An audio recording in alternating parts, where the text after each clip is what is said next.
Hello everyone. आज हम लोग डिस्कस कर रहे हैं क्वेश्चन नंबर 12 इंश्योरेंस क्लेम का। और ये क्वेश्चंस आपका रिलेट करता है डिफेक्टिव गुड्स से।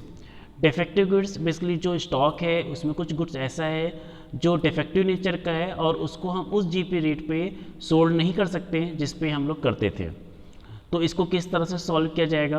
तो सबसे पहले आपको ये देखना होता है कि जीपी रेट गिवन है या नहीं गिवन है। अगर जीपी रेट क्वेश्चन में गिवन नहीं होता है तो पहले हम लोग ट्रेडिंग अकाउंट बनाते हैं, देन हम लोग जीपी रेट कैलकुलेट करते हैं और उसके बाद मेमोरेंडम ट्रेडिंग अकाउंट बना के stock at the time of accident calculate करते हैं और उसके बाद अमाउंट ऑफ क्लेम। यानी टोटल 4 स्टेप होते हैं when GP rate is not given in the question. पहले ट्रेडिंग अकाउंट बनाया जाएगा, जीपी रेट कैलकुलेट किया जाएगा, देन मेमोरेंडम ट्रेडिंग अकाउंट बनाया जाएगा और उसके बाद अमाउंट ऑफ क्लेम कैलकुलेट किया जाएगा। तो इसमें जीपी रेट गिवन नहीं है तो पहले हमें ट्रेडिंग अकाउंट बनाना होगा जिससे जीपी हम लोग कैलकुलेट कर लें और जीपी रेट हम लोग फाइंड कर सकें। तो इसमें देखिए लास्ट में सेकेंड पैरा में गिवन है ओरिजिनल कॉस्ट वैल्यू थी स्टॉक की 36,000 और उसका वैल्यूएशन हुआ था 15,000 में। यानी 36,000 एक्चुअल वैल्यू थी लेकिन वैल्यूड किया गया था 15,000। इसका मीन्स हो गया 21,000 आपका स्टॉक से राइट ऑफ किया गया था। इसको हम लोग दो तरह से सॉल्व कर सकते हैं, या तो डिफेक्टिव गुड्स को हम लोग परचेज से भी और क्लोजिंग स्टॉक से दोनों से हटा दें। मीन्स जो परचेज की वैल्यू गिवन है जब ट्रेडिंग अकाउंट बनाएंगे 27,13,500 उससे हम 36,000 माइनस कर दें। और सेकेंड ट्रीटमेंट ये है कि जो क्लोजिंग स्टॉक गिवन है और क्लोजिंग स्टॉक में डिफेक्टिव गुड्स का वैल्यूएशन किया गया है 15,000 उसमें से भी 15,000 माइनस कर दें। या सेकेंड ट्रीटमेंट आप ये कर सकते हो कि 36,000 रुपीज़ का स्टॉक था, उसका वैल्यूएशन हुआ था 15,000, 21,000 रुपीज़ राइट ऑफ हुआ था। तो जो क्लोजिंग स्टॉक है उसमें जो राइट ऑफ की वैल्यू है उसको पहले हम प्लस करके भी जीपी रेट कैलकुलेट कर सकते हैं। मीन्स दो ट्रीटमेंट आपको याद रखने हैं, दो मेथड है आपके पास। या तो परचेज से 36,000 माइनस कर दीजिए एंड क्लोजिंग स्टॉक से 15,000 माइनस कर दीजिए, क्योंकि जो वैल्यूएशन हुआ है स्टॉक का वो 15,000 हुआ है। सेकेंड वे है आप परचेज को एज इट शो कर दीजिए और जो क्लोजिंग स्टॉक है उसमें 21,000 अमाउंट राइट ऑफ हुआ है उसको आप 21,000 रुपीज़ प्लस करके नॉर्मल वैल्यू ट्रीट कर लीजिए। तो दोनों तरह से आप सॉल्व कर सकते हैं, आंसर सेम रहेगा। चलिए स्टार्ट करते हैं। जीपी रेट गिवन नहीं है तो पहले हमें जीपी रेट कैलकुलेट करना होगा। जीपी रेट के लिए सबसे पहले ओपनिंग स्टॉक गिवन है 2,75,700, इसको डेबिट साइड पे शो कर देंगे।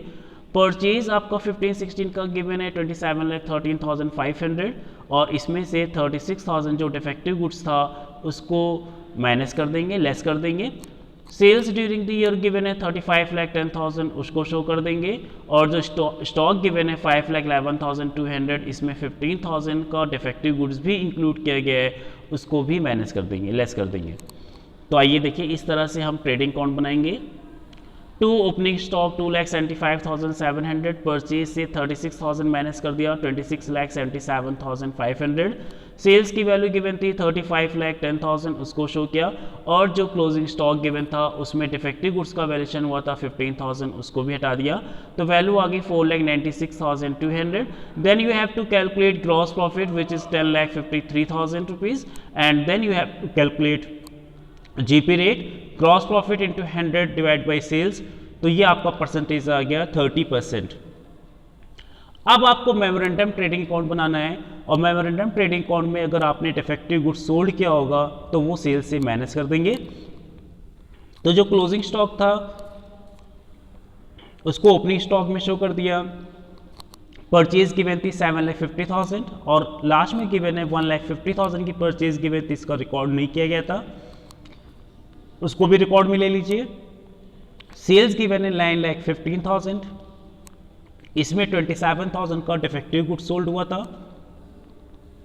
तो सेल्स में से हम डिफेक्टिव गुड्स इसलिए हटा देते हैं कि जो जीपी रेट आपने कैलकुलेट किया था 30%, एक्चुअली डिफेक्टिव गुड्स को हम 30% जीपी रेट से माइनस जीपी रेट पे सोल्ड नहीं कर सकते हैं। तो हमें सेल्स को में से डिफेक्टिव गुड्स की वैल्यू को जो हमने सोल्ड किया था उसको हटाना होता है। तो सेल्स में से 27,000 माइनस कर दिया। ओपनिंग स्टॉक था आपका 4,96,200, परचेज में 1,50,000 मिसिंग था, उसको प्लस कर दिया 9 लाख रुपीज़। और सेल्स का 30% आपने कैलकुलेट कर लिया ग्रॉस प्रॉफिट विच इज़ 2,66,400। इसके बाद आप स्टॉक कैलकुलेट करोगे which is the balancing amount 7,74,600। इसके बाद हमने बताया था अमाउंट ऑफ क्लेम निकालने के लिए अगर पॉलिसी वैल्यू गिवन होती है तो फिर हम एक्चुअल लॉस निकालते हैं, और अगर पॉलिसी वैल्यू गिवन नहीं होगी तो जो भी आपका stock at the time of accident था उससे सल्वेज स्टॉक माइनस कर देंगे तो आपका अमाउंट ऑफ क्लेम आ जाएगा।